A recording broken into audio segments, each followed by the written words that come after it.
Hello everybody, Wild Bill for America here. Back after taking a few days off after my mom died last week. This is the day that I wanted to get back into doing my videos, and I wanted my first video to be a happy one. I was looking forward to just skewering the liberal girly men. The testosteronally challenged are always a good target, but they're going to have to wait because I just cannot skip over this Texas church shooting. Now, this is an outrage that should never happen in the USA, but here we are. American moral standards have been so poisoned by the left that we now have had, I think it's over 17 ISIS-style attacks in the USA this year alone. Now, the Christian church is one of the foundational pillars of American society, and the enemies of freedom, the enemies of God, and the enemies of all that's good in this country are definitely zeroing in on the churches of America.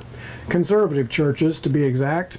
Churches that are faithful to the biblical message of sin and salvation. That tends to hack off the determined sinners of the left who are dedicated to forcing their sinful agendas on all Americans.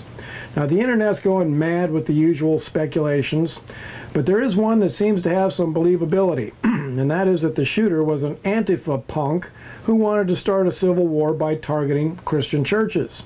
He walked into a peaceful Baptist church and gunned down over 50 people, including a 14-year-old daughter of the pastor. What kind of monster shoots a 14-year-old girl? And I guess a 2-year-old baby was also killed. And then the shooter ran to his vehicle to flee. But this was Texas, and a couple of Texas men who are obviously not testosterone deficient saw what was happening. One of them grabbed his rifle, the other one fired up the truck, and they went after the bad guy. Apparently the Antifa punk is not so tough when somebody's coming after him. He lost control and wrecked, and that's when the Texan raised his rifle and shot him dead. I guess it's pretty safe to say that Texas now has one less Democrat. I wonder if Hillary will be doing his eulogy. Now, this is what every criminal in America should face every time they do a crime.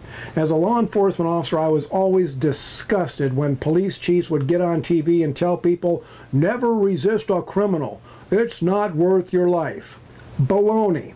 This is our country, and every citizen in every state has the legal right to use reasonable force to stop a crime in progress.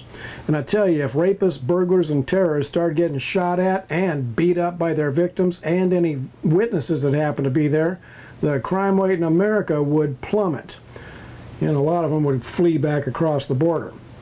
Now, this is why the Second Amendment is so important in the USA. We the people are a people who take care of our families and our communities. I salute these two Texas men who saw and acted in true Texas style. If indeed this murderer was Antifa, he crossed the line.